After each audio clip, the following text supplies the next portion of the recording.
Pero bago ka naging instructor ng diving, ano muna yung naging trabaho mo dito sa Dubai? So nag-umpisa ako as bartender, ay HRM graduate. Okay? Tapos Isa kang HRM graduate.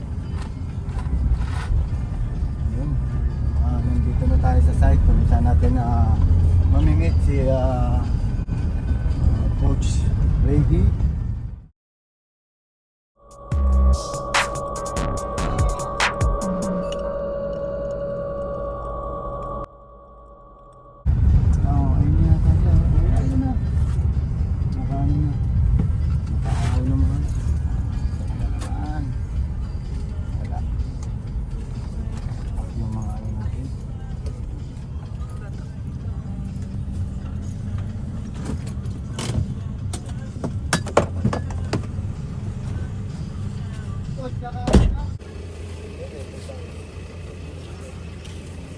Palit lang naman na rin yan, di ba? Hindi naman yung malalakihan, bawal yun eh. Yung cellphone, pwede nga lang eh.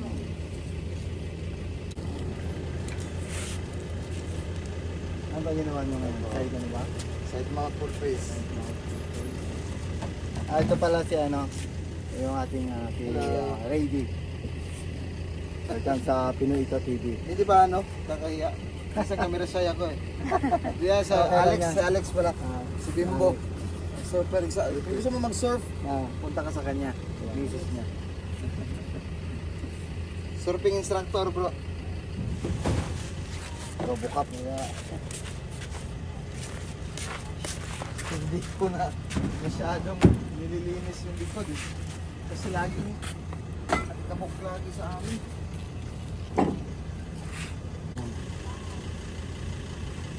Yung short hose na mask mo. Yung long hose naka-deploy pa rin. Naka-attach pa rin sa first stage.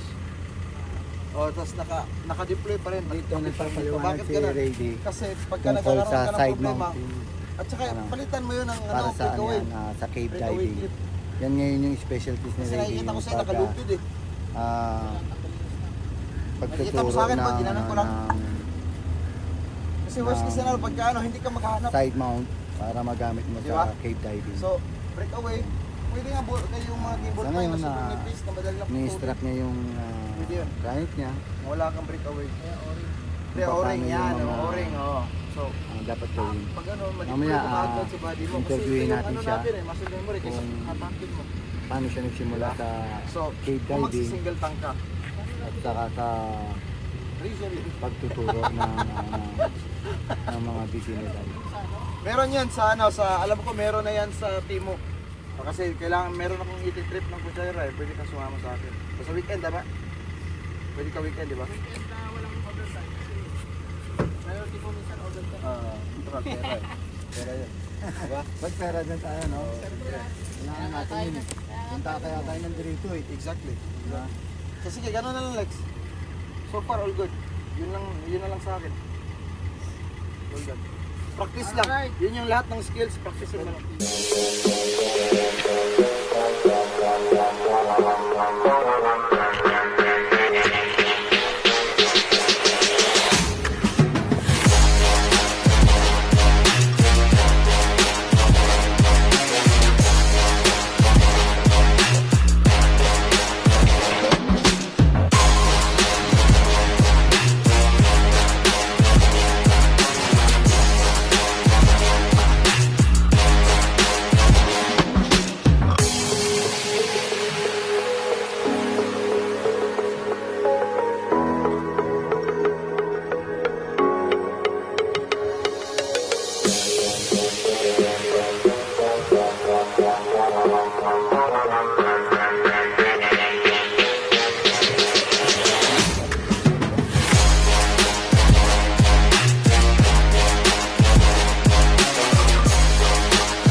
Siya pala si Alex, kamusta naman yung naging lesson natin kay Coach Freddy? Ayos naman, very informative and safety concern. Number one. Kasi nga, ayoko mamatay sa tubig. Kaya Oo, yun yung isang ano natin eh. Yung, doon ako nag-invest sa training. Saka equipment. napaka-importante na meron tayong malalim na kaalaman pagdating sa ano ba? Siyempre, buhay yung Buhay. tao yung At kailangan natin isang magaling at expertise na tao, which is yun yung si Coach Freddy. tama. Tama? Tama. Napakagaling ng instructor. Nagkasantaraman natin. Oo.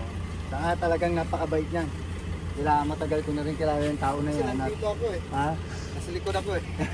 Nakikinig. Matagal na natin kilala yung tao na yan na talagang malaki na rin yung naitulong niya at naiambag sa larangan ng diving dito sa UAE.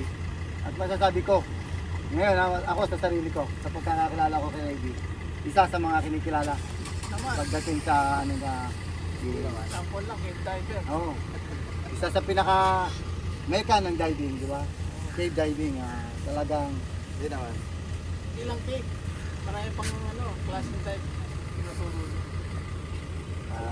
ano yung para mahikayat natin yung iba na mahikayat natin sila na mag-invest doon sa mga dapat nilang malaman dahil buhay na yung ano dito eh. Siyempre, safety first lagi. Kasi, hindi mo na ma-enjoy ang tubig kapag patay ka na. Kailangan, preserve lagi ang ang buhay.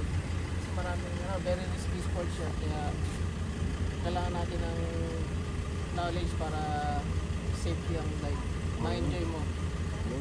Maraming salamat pa Alex. Bo. Salamat po. Ulong na po. Okay, ulam na po. Salamat. Uy, dagat yun. Yun. Alex, ingat po ko eh ha? Sir, ano bang page siya? Pinoy Ito TV. Pinoy Ito TV. Oo. Ayun. Bago yan, kumikilala yan sa mga kagalingan, entrepreneurial. at Tapos ano ito naman. si Alex, ito yung meron siyang community din ng mga surfer at saka swimmers.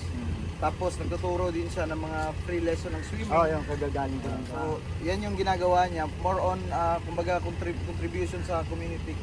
Yan ang kagandahan sa ginagawa niya. Libre. Oh, libre lang. Kilala yan. nila Rowie to. Si Siya Rowie. na yung sinasabi sa akin. Oo. Sila Rowie. Tara, Tara, isa tayo. Nakalagyan na natin ito.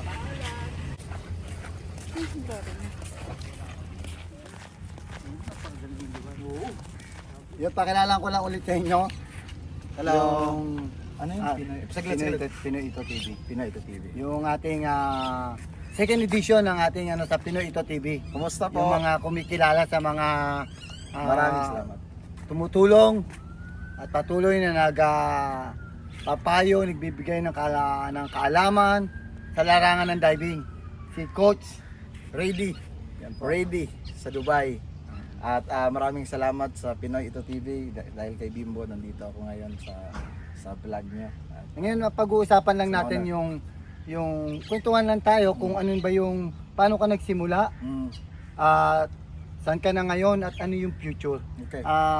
Hindi natin maaring yung istorya mo is maging istorya ng lahat dito pero makapagbigay ng inspiration sa mga mas mararami nating kababayan na nandito sa UAE, hindi lang dito sa UAE, sa buong mundo. At yun, sige. Okay. So para upo tayo. Okay. Again, no, sa nag-umpisa ako basically sa isang pangarap lang din gaya ng iba. Lahat naman tayo doon nag-uumpisa. Nakikita ko lang sa video to dati, na-appreciate ko yung mga yung ginagawa ng scuba diver.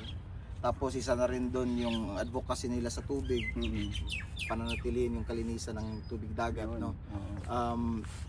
So doon nag-umpisa, na-inspired ako ng isang mentor din na ito rin yung ginagawa niya, nagbibigay siya ng mga kaalaman. So hanggang sinubo ko lahat ng mga kailangan kong gawin para dumating ako sa mga ganitong level. Naging instructor tayo. Pero bago ka naging instructor ng dive, ano muna yung naging trabaho mo dito sa Dubai? hindi pa Dubai, sa Singapore pa ako, Singapore pa. bartender pa ako. Bartender So sa nag-umpisa ako as bartender, HRM graduate. Okay? Tapos Isa kang HRM graduate. Isa akong HRM graduate. Tingnan natin na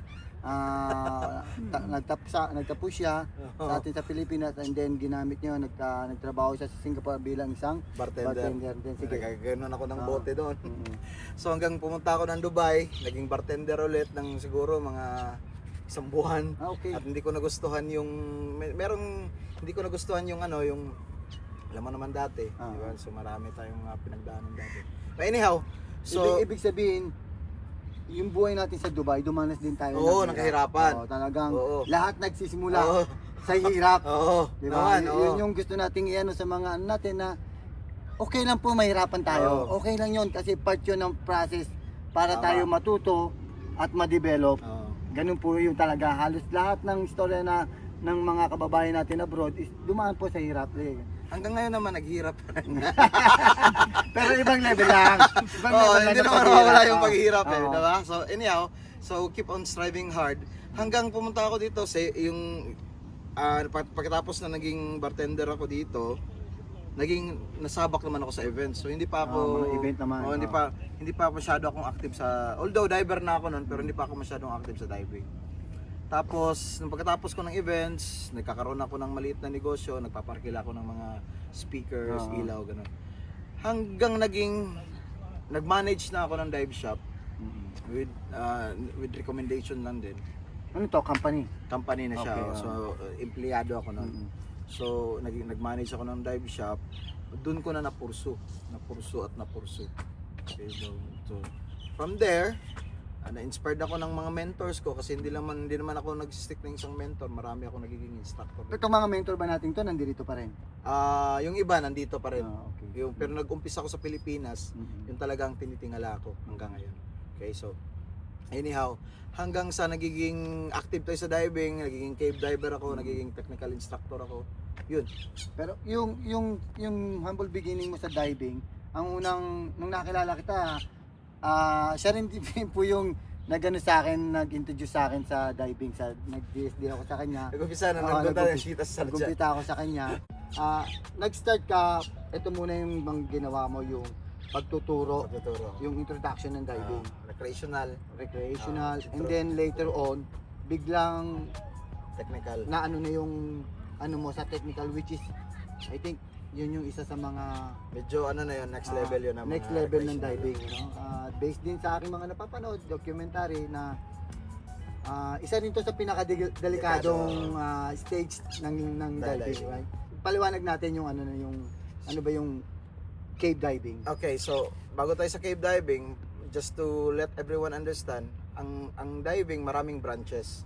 Meron tayong sa recreational, technical, tsaka sa cave, tsaka rebreather. So marami siyang branches, so iba-ibang mga activities. So itong recreational is more on parang pangkalahatan. Yun yung mga hindi naman sa baguhan, kundi kung ayon lang sumabak sa mga decompression dives. So merong mga decompression dives na merong maraming stops na kinakailangan bago sila makakyat sa surface. So itong technical, bakit siya kailangan ng matinding training? Kasi marami ng mga kaalaman, lalo na sa pagkakalculate ng hangin, calculate ng oras mo sa ilalim ng tubig. Ganon din ang sa cave diving. Sa cave diving naman, ang pinag-uusapan natin doon is more on overhead environment. So may mga penetration dive na kung saan ka mag-siksik sa ilalim. So yun naman ang Which is kailangan talaga ng isang diver na nag-level up, na kailangan talaga ng isang instructor na may malalim na rin na kaalaman patungkol sa cave diving. Exactly. So ganon din ako nag-umpisa. Naghahanap din ako ng instructor na magaling. Para doon din ako matuto sa kanya.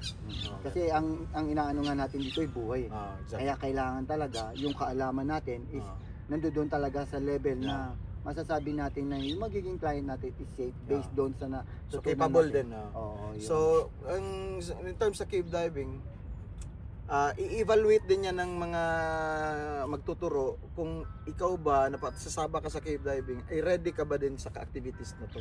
Hindi naman siya required sa lahat ng divers na tatahak sa cave, tatahak sa technical. Depende yan sa bawat diver kung saan sila interested. Okay. So kung baga ako interested lang ako sa recreational, so dito lang talaga ako sa recreational. Okay? So ganun. Ngayon, yung cave diving, siyempre hindi tayo sa UAE.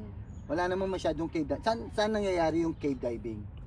Sa Indonesia, Indonesia. meron din tayo sa Pilipinas. Okay. Okay. Pero sa ginagawa ko ngayon, most of my trips every year sa Indonesia ko dinadala. Indonesia. Kasi nakikita ko naman dun sa Indonesia is meron silang maraming there's a lot of variety of caves.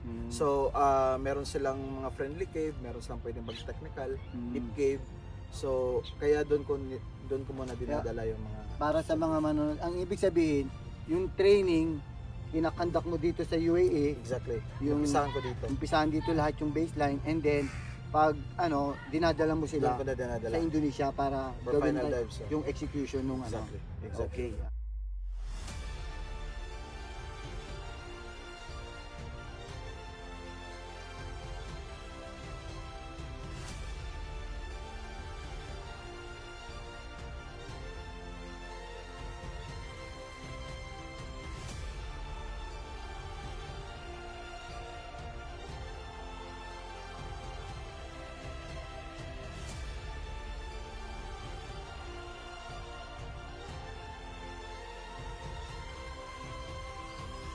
Yun po, makikita natin kung paano nag-grow yung isang OFW sa larangan na gusto natin tangan. Si Rady,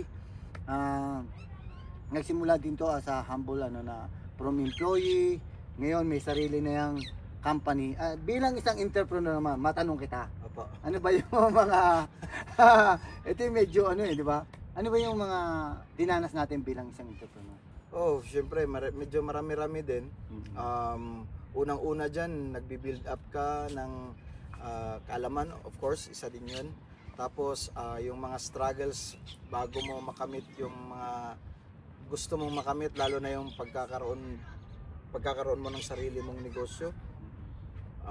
Hindi ka pwedeng, sa diving part, hindi, kung baga sabihin ko na lang na, it's always recommended, sasaba ka ng, kahit siguro sa lahat naman to, it's recommended na sasaba ka sa ng negosyo na may sarili ka ring kalaman. Tama. Tama. Para, Yun yung isang mga natutunan natin, tapos hands-on ka. Ayan, Yan. hands-on ka. And yung kasing maano ko lang sa mga kababayan natin nandiyan dyan, siyempre from employee, nag-ano kang maging entrepreneur or businessman, and then from there, it takes time, di ba? It takes time for you to talaga, ma-master to. Maraming struggle ka mapagdadaanan. Tapos nung nag-umpisang maging empleyado, doon mo rin nakukuha yung mga idea doon mo rin nakukuha yung mga experience. Doon mo mabubuo. Yung Kumbaga mga lahat pangarap. yun, kalaman mo, experience, combine mo yan, Pagkasamaan mo lahat. so nagkakaroon ka ng foundation. Ngayon, ano na yung katayuan ng company at pagiging entrepreneur mo? Okay, ang kumpanya namin, it's basically na ilagay namin sa Pilipinas. Oo. Bago lang din, kumbaga we're still in a stage of gathering a lots of documentation, marketing, and sales. So hindi pa siya hindi pa siya totally nag-iisang taon. So meron akong business partner doon. Shout out ko lang si Fred Aguirre at saka si Melissa Aguirre. Redagire. Located yan Centric Diving sa Palumpon, Leyte. Yun. So doon ang nailagay natin. So basically nandito ako ngayon. Magtatanong sila, ba't nandito ka? May negosyo mo sa Pilipinas. So ang ginagawa namin ngayon, yung business partner ko, siya yung naka-assign doon. So siya yung naka-assign sa recreational. Ako naman ay sa technical. Which is good dahil nag-gather tayo ng client, international, and then local. Exactly correct. Yeah. Yun yung kagandahan. At the same time, nasusuportahan natin yung business natin Correct. na nandoon. Yep, tama, Diba? tama. Yun po yung isang sa buhay entrepreneurial kasi marami ka talagang pagdadaanan. Hindi siya biro, pero Tama yan. katulad nga na nasabi kanina ni Coach Rady, patuloy na naghihirap, pero ngayon merong Ito nga, no, pinatutunguhan. May pinatutunguhan, di ba? may nakikita din. May nakikita rin, okay.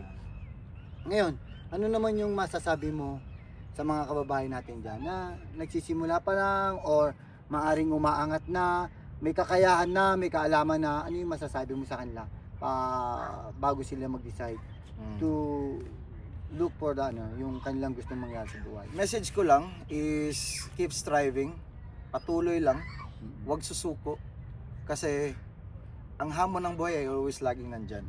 Okay? Be passionate sa lahat ng ginagawa mo. Huwag mong kalimutan magdasal kasi kasi pag hindi natin kasama yan, wala rin tayong magagawa. But anyhow, so kahit naman angat na tayo sa buhay, mayroon pa rin pinagdadaanan ng lahat. So final words is be patient and always wait for your perfect time. Okay, yun yung ano niya, no? Yun yung napakaganda. At para din sa kaalaman ng lahat, no, nung na-meet ko to si Rady, isa tong napakabait sa community, kilala to.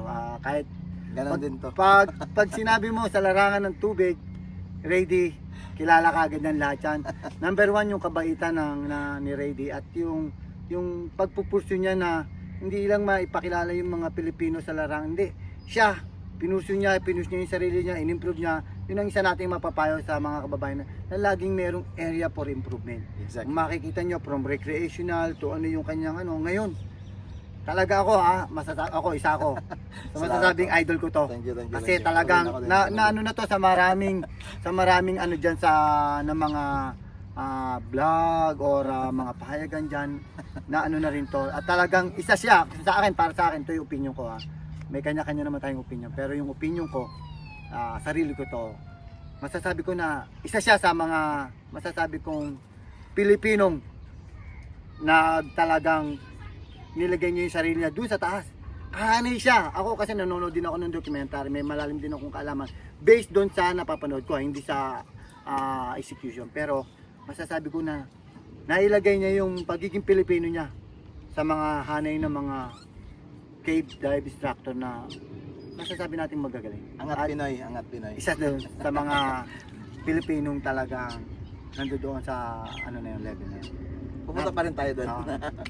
At patuloy na may improvement, di ba? Patuloy. Ganun kasi yung diving, continuous na learning. Exactly. At yun, maraming salamat. Din po. Sa oras mo. It's an honor. Karangalan po ng Pinoy Ito TV. Pinoy Ito TV. Huwag po natin kalimutan na subaybayan yung kanyang sa Pinoy Ito TV. Thank you very Dahil much. ang istorya mo ay istorya nating lahat. Alright. Maraming salamat po. Thank you. At huwag niyo po kalilimutan sa mga kababayan po pala dyan na nandito sa UAE. Kung gusto niyo po na mag-ano ng kanyang service, Rady. Madali lang po, Facebook, Rady, Dive Instructor. We can offer a variety of diving services from recreational, technical, and side mount cave diving. Yung number sa kanila makokontak? Okay po, 056-597-0196. Yun po kung kayo po nanonood dyan, kabayan na nagnanais na matuto at ma-enjoy yung karagatan, and then later on gusto nyo ma-improve pa o na mayroon na kayong kaalaman at mas gusto nyo ma-improve, ready po sa UAE. Thank you very much. Supportahan po natin yung kapwa po natin. Maraming salamat po. Okay, maraming salamat Thank din. you. Maraming salamat din. Salamat. It's an honor. Galing.